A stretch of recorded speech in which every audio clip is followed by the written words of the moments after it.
سب سے پہلے میرے چینل کو سبسکرائب کر لیجئے، بیل نوٹیفیکیشن کو بھی آن کر لیجئے۔ میری ویڈیو رات 10 بجے ڈیلی اپلوڈ ہوتی ہے۔ آج آپ سبیل ناول کی ایپیسوڈ 4 کو سنیں گے، جس کی تحریر عمیر کی ہے۔ چلے چلتے ہیں کہانی کی طرف۔ تو پھر پچھلے 1 گھنٹے سے کیوں چولے مار رہا ہے اور بار بار ایک ہی دکڑا سنا رہا ہے؟ مجھے خبر ہی نہیں ہوئی کہ وہ کب کیسے میرے دل کے کونے میں برجمان ہو گئی ہے، اور یقین مانو جب پھپھو نے اس کے رشتے کی بات کی تو ایسے محسوس ہوا جیسے کسی نے میرے سانس روک لی ہو، میرا دل کسی نے مٹھی میں لے لیا ہو۔ او چل جا بڑھایا مجنوں، پڑیا نہیں پا تبان بیٹھا علما۔ انس، مجھے تو تیری اس انوکھی محبت کی سمجھ نہیں آتی۔ کون سا ایسا موقع ہو جو تو اس کو نیچے دکھانے سے باز رہا ہو؟ ہر وقت مقابلے بازیاں اور دشمنیاں نبھاتا رہا ہے، اب کس لیے اس طرح سے سوچ رہا ہے؟ او یار سوبی، تو میرا دوست ہے، تو کچھ بھی کر سکتا ہے میرے لیے۔ ہاں، مشورہ دے سکتا ہوں، وہ بھی مفت میں۔ بہت کمینہ انسان ہے، پچھلے 1 گھنٹے سے تو نے میری ناک سے لکیریں نہیں نکلوائیں، باقی کسر نہیں چھوڑی۔ خشک انسان، مشورے کے لیے ہی تیری سرکار میں حاضری دی، ورنہ ٹریننگ سینٹر میں ہی ملاقات ہونی تھی۔ پیارے انس، یہ عشق کا سمندر ہے، یہاں ڈوب کے مرنا ہے۔ محبت قربانی مانگتی ہے، وقت مانگتی ہے، انا کا قتل مانگتی ہے، عاجزی اور انکساری مانگتی ہے۔ زیادہ فلاسفر نہ بن اور سیدھے سیدھے طریقے سے میری بات کروا۔ ہولے ہولے جگری دوست، صبح نے پرسوچ انداز میں انس کو دیکھا اور لمبی لمبی سانس کھینچ کر گویا ہوا۔ واپس گھر جا اور چچی جان کے قدموں میں بیٹھ جا، اپنے دونوں ہاتھ جوڑ لے اور بول، تیرا رانی کے بغیر گزارا نہیں ہے۔ اس ولایتی ملین ایئر کے بجائے تجھے کنگلے حوالدار کو رشتہ دے۔ یار سوبی، میں پوری زندگی حوالدار تو نہیں رہوں گا۔ شریف ہوں، محنتی ہوں، ایماندار ہوں، ویسے بھی میری ترقی کرنے کے چانسز زیادہ ہیں۔ ابھی ہم دونوں ایلیٹ فورس کو بھی جوائن کر رہے ہیں۔ سبحان نے انس کے گال تھپتھپاتے ہوئے بولا، بیٹے یہی باتیں تو اپنے ابا حضور اور چچا حضور کے دربار میں پیش کر، مجھے تو ایسا بتا رہا ہے جیسے میں ہی رانی اور پٹاخہ کباب ہوں۔ میری ذاتی رائے کے مطابق تو اس کا خیال دل میں سے نکال دے تو بہتر ہے۔ انس نے کھا جانے والی نظروں سے سبحان کو گھورا۔ منہ اچھا نہ ہو تو بات تو بندہ اچھی کر لے۔ یار بات سیدھی سی ہے، دوسری پارٹی مالدار ہے، اوپر سے پاسپورٹ بھی برطانوی ہے، لمبے قد رکھنے والا خوبصورت انسان بھی ہے۔ تو جیسی ککڑ کی کیا حیثیت؟ یار اپنی چادر دیکھ اور اس کے مقابلے پاؤں پھیلا۔ پر یار میرا اور اس کا بچپن کا رشتہ طے ہو چکا ہے، تو سمجھتا کیوں نہیں؟ ہم اکٹھے ایک چھت کے نیچے کھیل تو نہیں سکتے، مگر جوان تو اکٹھے ہوئے ہیں۔ مجنوں، انس یہ رشتے دار دادا دادی نے طے کیا ہے، جو کہ اس دنیا سے رحلت فرما چکے ہیں۔ باقی بچا تو اس کا ایک ہی حل ہے۔ وہ کیا؟ انس نے بےتابی سے پوچھا۔ ایک نا اور 100 سکھ، بھول جائے صافت کو۔ بقول تیرے سیدھے منہ تو دور کی بات، وہ تو تیرے ہولے سے بھی چڑھتی ہے، نہ کو چنے چبوا دے گی تجھے۔ سوبی، تو بھڑک جائے گا میرے ہاتھوں سے۔ یار تو مجھے تسلی دینے کے بجائے اور زیادہ غمگین بنا رہا ہے۔ مجنوں، انس صاحب مخلص دوست ہمیشہ سچے مشورے ہی دیتا ہے، اور میں تجھے روز جینے اور مرتے نہیں دیکھ سکتا۔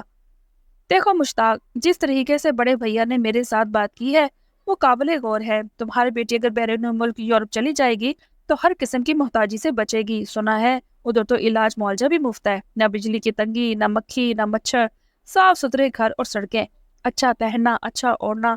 تو نے دیکھا نہیں ہے، جب بھی انگلینڈ سے آتا ہے اس کے کپڑوں کی الگ سے چمک دمک ہوتی ہے اور خوشبو سے معطر ہوتے ہیں سارے لباس۔ وہاں کی تو ہر چیز اصل اور خالص ہوتی ہے۔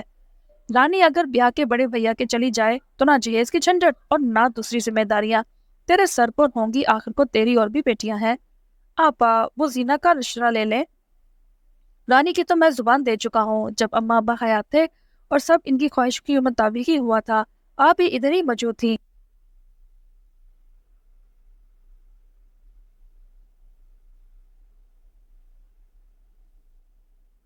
میرا زمین نہیں مانتا آپا، آپ سمجھائے بڑے بھیا کو۔ مشتاق، میں تمہارے کہنے سے پہلے ہی ان سے بات کر چکی ہوں، بہت کوشش کی۔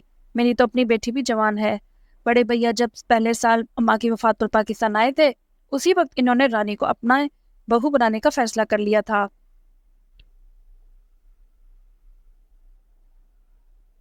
میں کیسے ان کے فیصلے کے سامنے اپنی دنیاوی ضروریات کو ترجیح دوں؟ میرا زمین نہیں مانتا آپا، آپ سمجھائیں بڑے بھیا کو۔ مشتاق، میں تمہارے کہنے سے پہلے ہی ان سے بات کر چکی ہوں، بہت کوشش کی۔ میری تو اپنی بیٹی بھی جوان ہے۔ بڑے بھیا جب پہلے سال اماں کی وفات پر پاکستان آئے تھے، اسی وقت انہوں نے رانی کو بہو بنانے کا فیصلہ کر لیا تھا، اس لیے تو وہ صرف رانی کے لیے ہی بزید ہے۔ تم خود سوچو انس، پولیس میں ہوادار ہے، اس نے کیا کرنا ہے؟ یہ تو اپنا الگ سے گھر بھی نہیں بنا پائے گا، یہ الگ بات ہے کہ رشوت خور بنے۔ آپا، انس تو اپنا دیکھا پالا ہے، جبکہ بڑے بھیا کا زیاد تو بچپن میں دیکھا تھا، نہ جانے کس طبیعت کا مالک ہو۔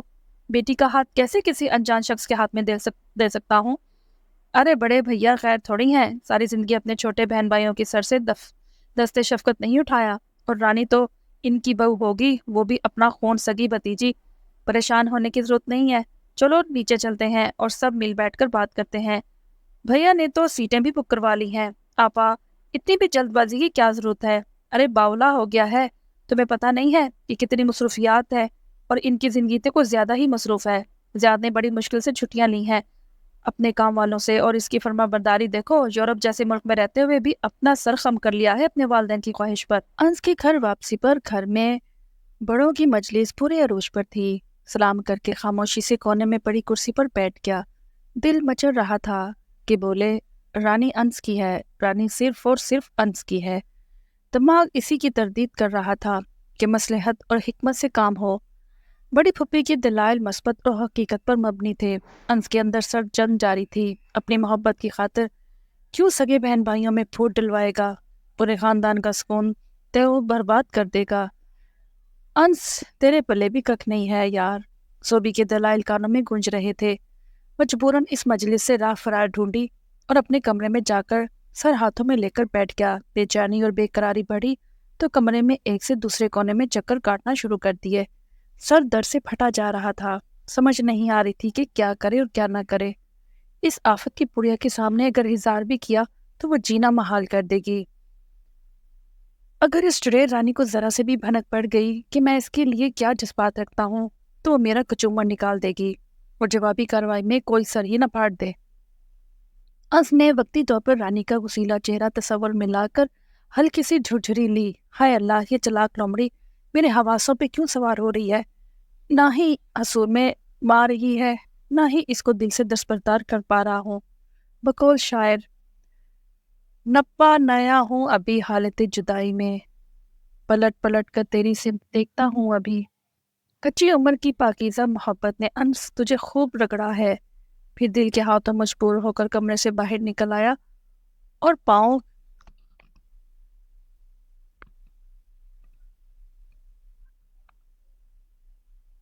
غیر اداری طور پر سیڑھیوں کی طرف بڑھانے لگا۔ چند سیدھے چڑھنے کے بعد دماغ مذمت پہ اتر آیا، مجبور ہو کر ادھر ہی آخری سینے پر بیٹھ گیا۔ موسم سرما کی شروعات میں تیز ہوا کے جھونکے جسم کے آر پار ہو رہے تھے۔ بالائی منزل کے جھروکوں کو بھی مغرب طلوع ہونے سے پہلے ہی بند کر لیا گیا تھا۔ سوائے برتنوں کے شور اور کھانے کی مہک کے علاوہ باقی سارا آنگن بہت سونا سونا لگ رہا تھا، یا یہ شاید انس کے اندر کی اداسی تھی جو اس کو اتنا بے قل کیے ہوئی تھی۔ ایسے لگ رہا تھا کہ ابھی رانی کی دھار سنائی دے گی اور وہ نئے حکم اور نئی دھمکی سے نوازے گی، یا پھر مجھے اپنے آپ میں مگن پا کر کوئی شرارت اپنے پرانے دشمن کی آڑ میں کر گزرے گی۔ انس کے اندر کی اداسی گویا پورے گھر کے 400 پھیلی ہوئی تھی۔ دل ہی دل میں اپنے سکون قلب کے لیے اللہ سبحانہ تعالیٰ کو پکار رہا تھا۔ اے اللہ، میں پریشانی اور غمخواری میں بہت زیادہ کنجوسی کر بیٹھا ہوں، مجھے معاف کر دینا، میں تیری پناہ کا طلبگار ہوں۔ یادوں کے تانے بانے بنتے بنتے کانوں میں اللہ اکبر کی آواز آنے لگی۔ شاید وہ محفل کو برخاست کر کے مسئلے کا حل ڈھونڈ چکے تھے۔ دل میں کسک اٹھی۔ عورتیں بھی نماز کی ادائیگی کے بعد باورچی خانے کا رخ کر چکی تھی۔ سلطانہ آپا، رانی نے کھانا سب کے لیے تیار کیا ہوا ہے، سب اوپر چلیں۔ رضیہ، جو کھانا میں دن میں تیار کر چکی ہوں اس کا کیا کروں؟ آپا فریج میں رکھو اور کل کھا لینا۔ وہ سب اسی موضوع میں غلطاں تھے کہ رانی تیز تیز زینے اترتی سب کے سروں پر جا پہنچی۔ خالہ جانی، سب ابھی اور اسی وقت اوپر چلیں، میرے ساتھ بغیر کسی لگی پٹی کے۔ میں نے اتنا لذیذ کھانا تیار کیا ہے کہ بس آپ لوگ اپنی انگلیاں چاٹتے رہ جائیں گے۔ رانی نے چٹخالے لیتے ہوئے مزید اشتہا بڑھانے کی کوشش کی۔ قسم سے بھوک سے میری مرمت ماری گئی ہے۔ وہی کھن کی آواز، وہی زندگی سے بھرپور لہجہ، رانی، اور یہ سب کچھ پکا پڑا ہے۔ سلطانہ بیگم نے دہائی دی، خالہ جانی، اپنے لاڈلے بیٹے کو دینا یہ والا کھانا، اکیلے بیٹھ کر کھانا کھائے، آج اس کی سزا یہی ٹھہری۔ آئے ہائے، اتنی بھی کیا دشمنی ہے میرے گھبراؤ بھتیجے کے ساتھ؟ بھتیجے کی محبت نے پھوپھو سے رہا نہ گیا تو دہائی دے ڈالی، پھوپھو جان، آپ یہاں پر ایک دن اور ایک رات ٹھہر کر دیکھیں، پھر آپ کو پتہ چلے گا کہ آپ کا بھتیجا کتنا سیدھا سادہ ہے، بالکل تیر جیسا۔ رانی اپنے ہی رو میں بولی جا رہی تھی، اس بات سے بے خبر تھی کہ انس اس کے پیچھے کھڑا اس کی باتیں سن چکا ہے۔ انس بھی اپنے نام کا ایک تھا۔ فوراً رانی کے کان کے قریب ہو کر پورے زور سے باؤ کہا۔ رانی چیخ مار کر 2 فٹ اچھلی اور پیچھے ہٹ گئی، اور اس کی ٹانگیں خوف سے تھر تھر کانپ رہی تھی۔ دل کی دھڑکن اتنی تیز ہو گئی تھی کہ ایسے لگ رہا تھا جیسے اس کی پسلیاں ہی ٹوٹ گئی ہوں۔ جیسے ہی تھوڑی سنبھلی، انس کو سامنے باچھے گلے پایا۔ باقی سب کا بھی ہنس ہنس کر برا حال ہو رہا تھا۔ دیکھا آپ سب بھی اسی انس گدڑ کے ساتھ مل چکے ہیں، اور خاص کر کے امی اور بابا بھی۔ پھوپھو تو ویسے بھی انس کے حق میں ہی بولیں گی۔ خالہ تھوڑی بہت میری طرفداری کریں۔ رانی نے منہ پھسورا۔ برخوردار کیوں تنگ کرتے ہو میری گڑیا کو؟ بابا جان، اس کی حرکتیں ہی ایسی ہیں کہ اس کو جی بھر کے تنگ کیا جائے۔ ابھی بھی یہ میری غیبتیں کر رہی تھی اور امی کو غلط پٹیاں پڑھا رہی تھی۔ انس شکل اچھی نہ ہونا تو انسان بات اچھی کر لیا کرے، رانی نے تنگا کر کہا۔ بس بس، اب بہت ہو گیا، تم دونوں ابھی بریکوں پہ پاؤں رکھ لو، ابھی تم دونوں نیا محاسنہ کھول لینا۔ رانی جلدی سے کھانا لگاؤ، تمہاری پھپھو کو گھر بھی چھوڑنا ہے۔